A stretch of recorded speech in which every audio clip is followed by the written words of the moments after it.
Hey guys, Corey Correa here. Welcome to Blue Talks, and I hope you enjoy this video.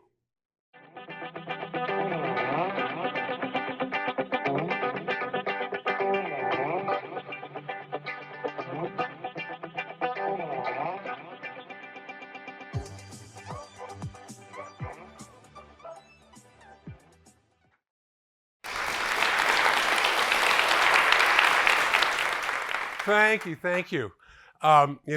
We can all thank Corey for having me come in late, because the fastest way to clear the room is to say we're here to talk about insurance. How fun is that? Now, most of you, I gather from today's speakers, own your own business, and you may or may not have employees, but you're all consultants in some way, which means that you're providing a service to others for a fee. That's professional liability. That's professional services. And if you think you've got insurance because I have general liability insurance like everybody should have, wrong, because that covers bodily injury, property damage mainly. Whereas when you commit a professional error as a consultant, that's economic loss. It's not covered under your general liability. There's an exclusion for it. There are exceptions like architects and engineers, medical professionals, allied medical professionals, where an error is going to give rise to bodily injury, and that requires a special policy. But most exceptions, none of that applies here. Number two, many of you also have auto insurance. You also buy homeowner insurance maybe, or condo liability insurance, what have you. Okay, those are all written on an occurrence basis, meaning that the accident must take place during the policy term, which is different than a professional, because when a professional commits an error, you may not be immediately damaged. Your client may not be immediately damaged. Sometimes it could take years for them to know that you committed an error, like a lawyer that screws up your will involving maybe the generation skip tax. Don't ask me what that is. But nobody's going to know until you're dead, which could be, God forbid, today or 20, 30 years from now. And then they realize, oh my God, my lawyer screwed this up. So how do actuaries close the books on a policy that has a long future tail before anybody knows there's something out there? So the claims-made insurance policy cured that problem, at least in theory. But we're not going to get too deep into it because we don't have that much time. But let me explain something to you about your insurance, okay? How many of you deal with a captive agent like a Farmer's agent or a State Farm agent or an Allstate agent, right? That's for your auto and homeowners? Okay. With the exception of farmers agents who have to give farmers first right of refusal, and the farmers doesn't want it, then if they're properly licensed, they can go elsewhere. Other agents can't. They can only sell State Farm products. They can only sell Allstate products. And everybody's programmed to think, buy on price. Buy on price. All the policies are the same. No, they're not. No, they're not. These are admitted carriers. They have to file their policy forms and rates with the Department of Insurance for approval. But the Department of Insurance only sets forth minimum standards. After that, they can do whatever they want to do as long as they get approval from the Department of Insurance. So no two policies are, in fact, alike. And if you're programmed to buy on price, then you're also getting that placebo effect. Here's your policy, John. Here's your policy, Corey. You just saved $500 moving it to me. Don't you feel good? But what you don't know is whether or not you're going to be properly covered when something bad happens and you submit a claim and it's denied, and that's not a time when you want a surprise. So you say to yourself, well, I expect my broker, my insurance agent, to get me, to see that I'm fully covered. That has no legal merit at all. Fully covered, what does that mean? Too overly broad, too general. Try again. Too late now, you've already had the loss. So the point is, you expect your insurance agent to know what they're doing. You expect their insurance agent, if they commit an error, they're going to be liable for it. Think again. Here's the bad news, folks. In 1986 or 1987, a decision came down that involved a homeowner policy. Turned out it was underinsured as a result of a fire loss. Gee, surprise.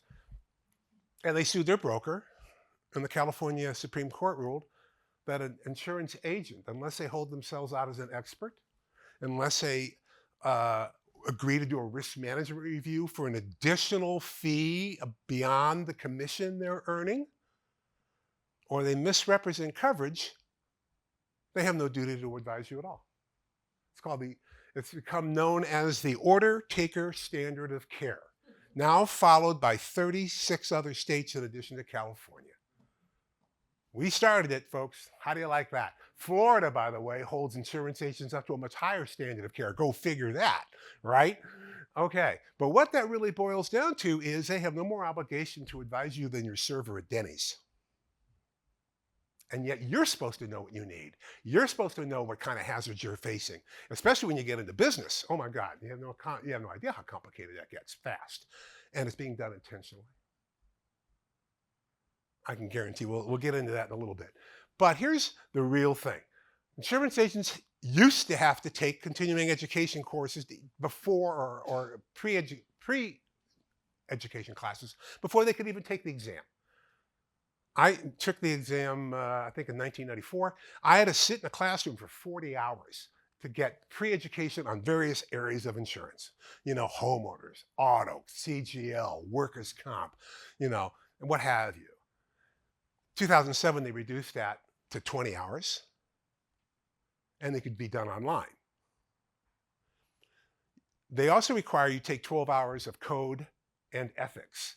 That has not changed. That was in classroom. Now it can be done online since 2007. I'll tell you what did change, though.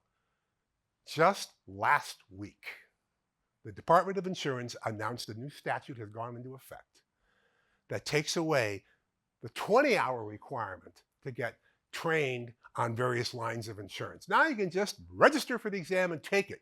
Now, maybe the good news is you're not going to pass that exam. Okay, maybe that's a blessing. I don't know. But they basically said to the people that want to apply for a license, you can take the same continuing education classes or courses online that we require for license renewal, and that's how you're going to learn about auto and homeowners and CGL and workers' comp and professional liability and God knows what else they teach, okay? But that's what they've done. So which means we have an order taker standard of care, and now we're going to have a bunch of nitwits running around selling insurance that haven't got a clue what they're doing. But you're supposed to know more about it than they do. That's number one. So let's deal with that foundation, okay? How do you get more from your insurance agent? How do you get more from your insurance broker? Very simple. You put it in writing and tell them what you expect. Take the time, folks. I'm serious. 90% of everybody, what do we have, 10,000 homes go up in this past year? Okay, I will guarantee you 90% are underinsured. 90%. And the lawsuits are going to be flying against the insurance brokers. And there were lawyers. Oh, don't get me started with these guys. There were lawyers actively writing articles about this. How do and when insurance hire us, we'll help you draft policies that are even trickier than they already are. Seriously. And we'll get to some horror stories about that very shortly.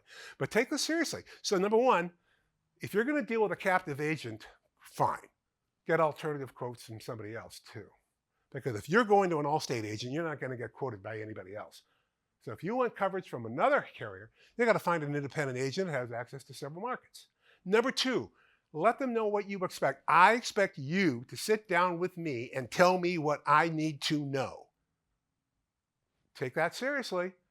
Does anybody here know what code and ordinance is? It's that portion of a loss that's going to be an increase in improvement to your property because the building codes have changed.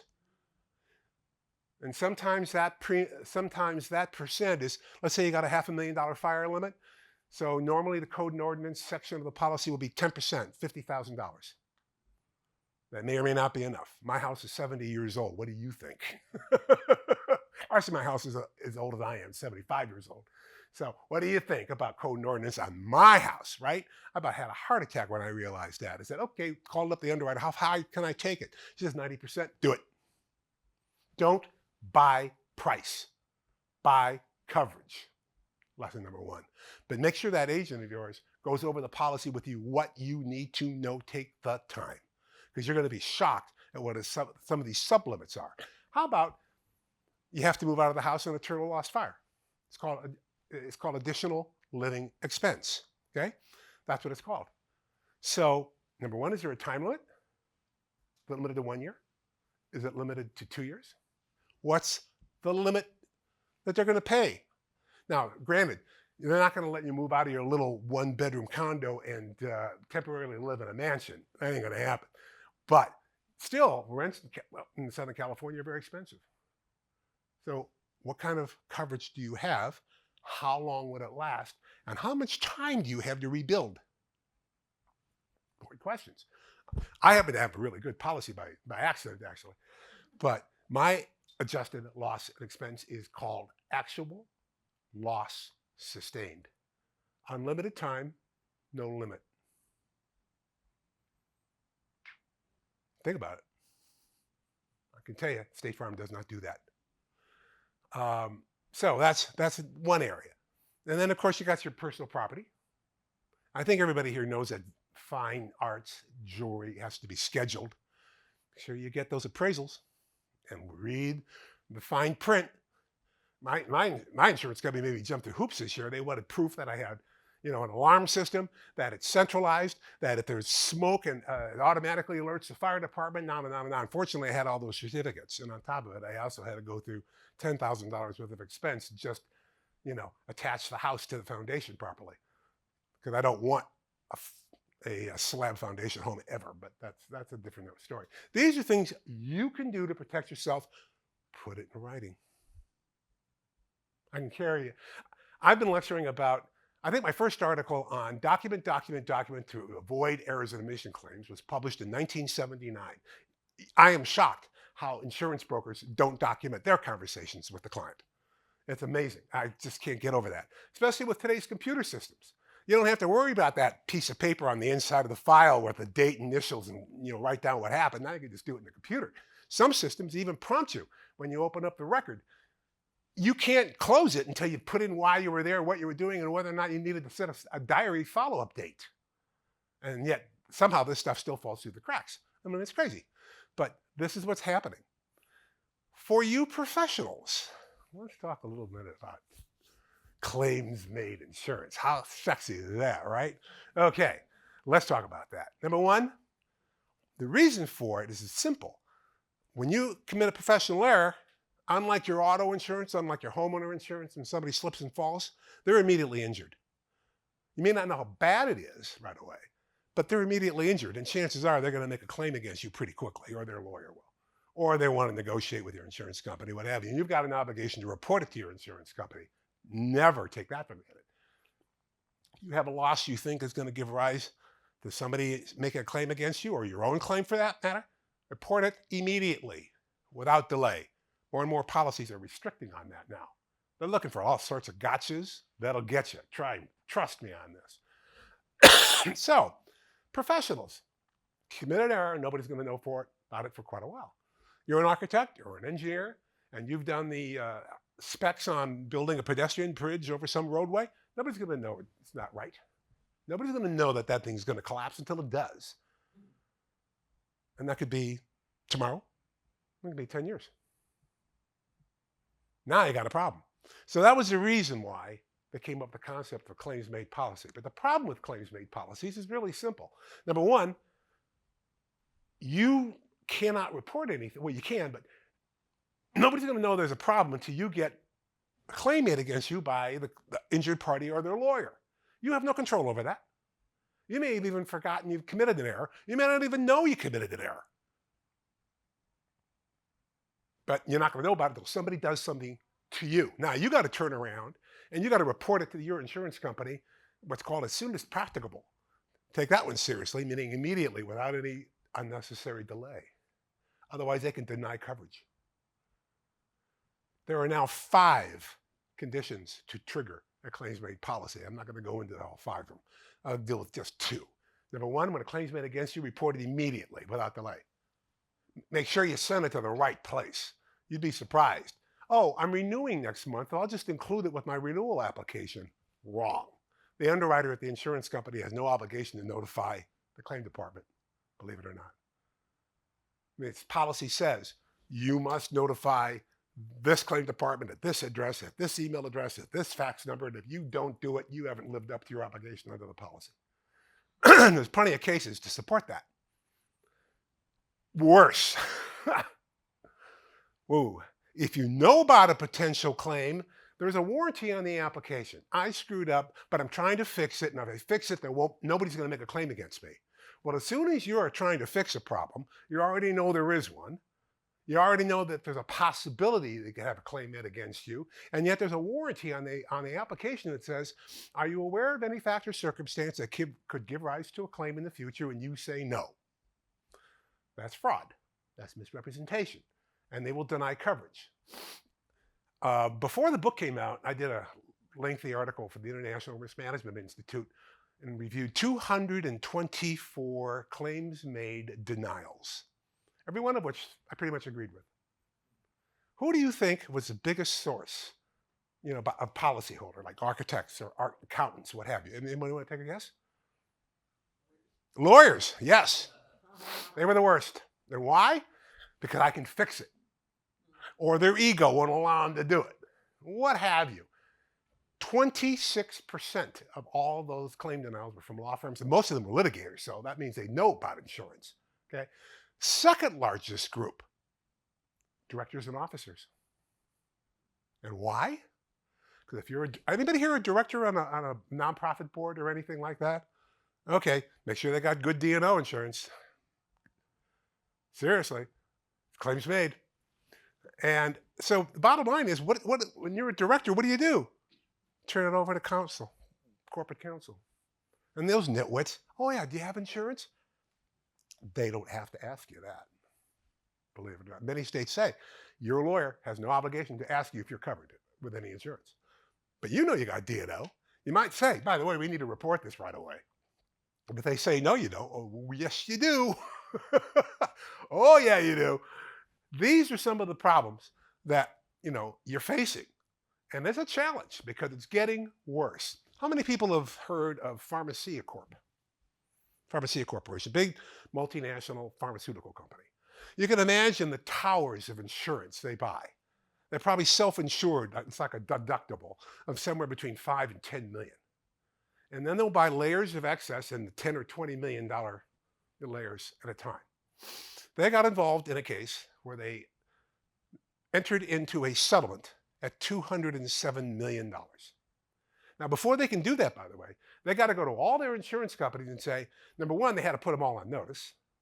Number two, when they're ready to settle, they got to go back to those insurance companies and say, we have an opportunity to settle. We need permission from all of you because you can't spend an insurance company's money without their prior consent. Okay, the sixth layer of excess was at the $160 million layer. You following me so far? $160 million on the table from other insurance companies. So the sixth layer, this company would be number 7. So there's 6 other insurance companies that put $160 million on the table. And then this insurance company, who had already given permission, entered into the negotiations. By the way, they're not a fly-by-night company either. It was a Hartford Insurance Company subsidiary, Twin City Fire. They had a sentence in their policy, not an endorsement, mind you, in the policy that said the following. All underlying insurers had to exhaust their limits, which I have no problem with that. That means they put the money on the table. It was the second half of that sentence that just flipped me out. I still haven't gotten over it. All underlying insurers had to admit liability. Think about that. Have you ever heard of anybody admitting liability in a settlement? I mean, we're going to pay $2 billion, but we didn't do anything wrong. We just want to get it out of the way, move forward. And that was upheld in New Jersey, Third Circuit. What was interesting about that decision was the fact that back in 2012, they had won that same case in New York, same issue. And I'm just shaking my head saying, I don't remember anybody writing an article on that. I must have seen 11 articles on the Pharmacia decision published all over the place and on the internet and the feeds I get. But how do you explain that? You can't. What caught my eye, however, was from a particular law firm, put out an article on the internet. I cite them all the time. I don't care. I mean, they put it out there, they haven't retracted it. And it said the following. They did a great review of the case, totally accurate. It was the last sentence. It would behoove insurance companies to hire knowledgeable coverage counsel so as to be able to draft language to avoid paying claims and avoid costs they normally might have to incur. And they're not the only ones. They are not the only ones. I've got 5 such articles from different law firms, including my favorite, absolute exclusions. We don't cover any claim arising directly or indirectly from. Now, if it says committed by an insured, I usually don't have a problem with that. If it says, or have a carve back, oh, this exclusion won't apply. So put it in perspective. If you have employees, you probably have employment practice insurance. I've sold you an employment practice policy for you. And then you turn around and have a claim. It's submitted. Insurance company comes back and says, oh, we don't cover that. And then you say, Fred, you screwed up. You hold yourself out as an expert. We're going to sue you. And I turn it into my E&O carrier, and it says, we don't cover you for any claim arising directly or indirectly from any act of discrimination, harassment, or wrongful termination. It doesn't say committed by an insured. It doesn't say this exclusion won't apply when I sell somebody an insurance. It just says we don't cover any claim arising from, and I'm not covered. Most insurance agents have biggest number of absolute exclusions in their policies. They have up to 14 involving insurance policies they routinely sell. Think about it. Put it in writing to your broker. You expect them to sit it down. Authorize them to use an intermediary like a wholesaler, so that if they have to go to an intermediary, which you'd be surprised how often that takes place, you've created sub-agency. But if you don't do any of that, you're a sitting duck. So with that, I want to thank Corey. I want to thank you all for listening, and everybody else. Thank you.